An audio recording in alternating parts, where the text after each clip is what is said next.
नमस्कार, स्वागत है आप सभी का न्यूज 18 के डिजिटल प्लेटफॉर्म पर। बात करेंगे विश्व से जुड़ी हुई। देखिए, रूसी तेल खरीद पर कोई भी प्रतिबंध नहीं लगेगा। केंद्रीय मंत्री ने साफ तौर पर कह दिया है कि दुनिया को गंभीर परिणाम भी भुगतने होंगे। बिल्कुल आपने सही सुना। क्या है ये पूरा मामला, आपको बताते हैं। देखिए, दरअसल अमेरिका और भारत के बीच व्यापार नीतियों पर जारी महत्वपूर्ण वार्ता के बीच संवाददाताओं से बातचीत में मंत्री पुरी ने कहा कि रूस हर दिन करीब 1 करोड़ बैरल के साथ विश्व स्तर पर कच्चे तेल का दूसरा सबसे बड़ा आपूर्तिकर्ता बना हुआ है।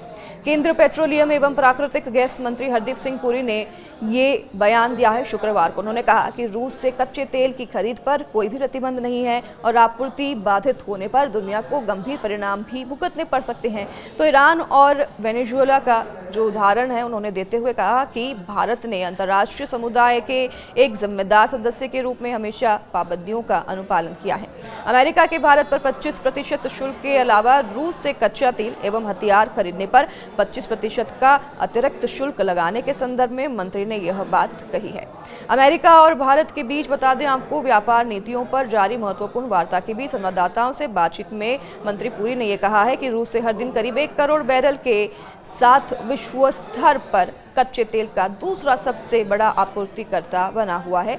और ये भी उन्होंने आगाह किया है कि यदि आपूर्ति बाधित होती है तो विश्व को इसके गंभीर परिणाम भी भुगतने पड़ सकते हैं। इतना ही नहीं, उन्होंने आगे कहा कि ऊर्जा एक ऐसी चीज़ है जिसके बिना आप नहीं रह सकते। अगर आप दूसरे सबसे बड़े उत्पादक को हटा देंगे तो आपको खपत में कटौती भी करनी होगी और इसके परिणाम बेहद ही गंभीर होंगे, जो कि बिल्कुल सही है। राजनयिक से राजनेता बने पुरी ने यह भी कहा कि यही कारण है कि दुनिया रूसी तेल पर प्रतिबंध नहीं लगा सकती है। पुरी ने यह भी कहा कि रूस से तेल खरीद की मूल्य सीमाएं तय की गई हैं और जब भी ऐसी कोई बात होती है तो वह भारतीय कंपनियों से कम कीमतों पर तेल खरीदने का अनुरोध करती हैं।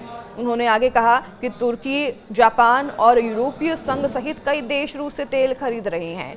पुरी ने इनके साथ ये भी बात बताई कि इसके साथ ही तुरंत इस समय रूस द्वारा दी जा रही छूट भी बहुत अधिक नहीं है, फिर भी तेल खरीदा जा रहा है। तो मंत्री ने यह भी कहा कि तेल की मांग एवं आपूर्ति के बीच व्यापक संतुलन आवश्यक है। उन्होंने उम्मीद की है कि आगे भी कच्चे तेल का मूल्य 65 से 68 अमेरिकी डॉलर प्रति बैरल के बीच बना रहेगा।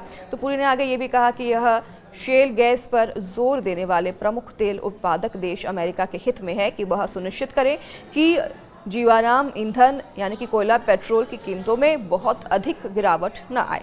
उन्होंने आगे अपने बयान में कहा कि मुद्रास्फीति को बढ़ावा देने के प्रति संवेदनशील, अस्थिर घरेलू राजनीतिक माहौल तथा शेल गैस पर निर्भरता के कारण अमेरिका के लिए यह सुनिश्चित करना आवश्यक हो गया है कि कीमतें कम ना हों।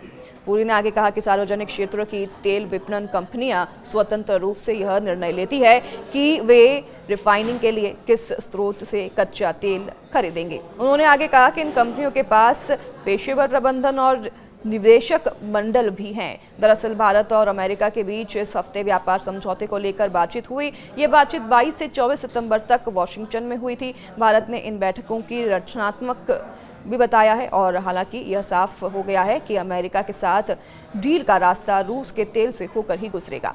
अमेरिका की एक बड़ी मांग ने इस समझौते में अड़ंगा भी डाल रखा है। तो अमेरिका ये चाहता है कि भारत रूस से तेल खरीदना बंद कर दे, लेकिन भारत ने इस मांग को मानने से बिल्कुल सिरे से इनकार कर दिया है।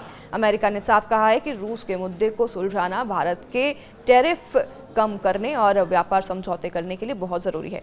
तो बातचीत सकारात्मक रही है, लेकिन कोई भी बड़ी सफलता फिलहाल नहीं मिल पाई है। केंद्रीय वाणिज्य मंत्री पीयूष गोयल के नेतृत्व में भारतीय टीम ने अमेरिका को कुछ रियायतें भी दी। इनमें आपको बता दें कि जेनेटिकली मॉडिफाइड जीएम मक्के के आयात पर कुछ प्रतिबंधों को कम करने भी शामिल हैं। भारत ने अमेरिका रक्षा और ऊर्जा उत्पादों को ज़्यादा खरीदने की भी पेशकश की है। तो अमेरिका के व्यापार वार्ताकारों ने अपने भारतीय समकक्षों को यह बात साफ साफ बताई। उन्होंने कहा कि रूस के मुद्दे को सुलझाना बहुत ही महत्वपूर्ण है और इसमें भारत की टैरिफ दर कम हो सकती है। साथ ही एक ट्रेड डील भी होने के आसार बने हुए हैं। पिछले महीने राष्ट्रपति डोनाल्ड ट्रंप ने भारतीय सामानों पर टैरिफ दोगुना कर दिया था और उन्होंने इसे 50% कर दिया था। ट्रंप ने भारत पर आरोप लगाया था कि वह रूसी राष्ट्रपति व्लादिमीर पुतिन को यूक्रेन में उनके युद्ध के लिए पैसा जुटाने में मदद कर रहे हैं। तो भारत सरकार ने इस पर कड़ा रुख भी अपनाया है। भारत ने कह दिया है कि वह रूस से खरीदारी बंद नहीं करेगा। उसने अमेरिका की इस कार्रवाई को अनुचित और अन्यायपूर्ण और अतकारिक बताया है। हालांकि आपको ये भी बता दूं कि भारत अमेरिका से लगभग 40 अरब डॉलर की बड़ी खरीदारी पर विचार कर रहा है और इसमें रक्षा उपकरण और तेल भी शामिल है। नई दिल्ली जीएम मक्के की सीमित मात्रा खरीदने पर भी चर्चा कर रहा है और यह मक्का मानव उपभोग के लिए नहीं होगा।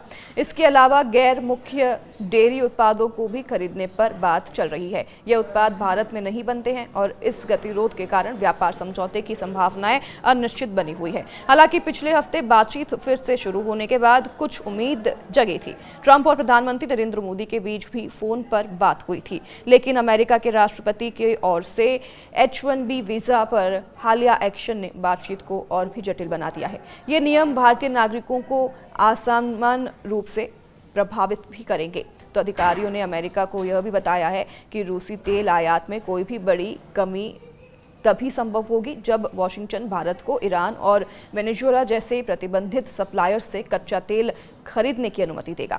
तो वहीं आपको बता दें कि ब्लूमबर्ग की एक रिपोर्ट है जिसमें कि ये बताया गया कि 2024 में अमेरिका का भारत के साथ व्यापार घाटा 42.7 अरब डॉलर रहा है। तो वॉशिंगटन में 22 से 24 सितंबर तक हुई व्यापार वार्ता रचनात्मक रही है। भारत सरकार ने एक बयान में कहा कि दोनों पक्षों ने समझौते के संभावित रूप पर विचारों को यहाँ पर सोचा है और उनके आदान प्रदान भी किए हैं। वाणिज्य मंत्री पीयूष गोयल ने अमेरिकी व्यापार प्रतिनिधि जेमिसन और सर्जियो गौर से मुलाकात भी की है।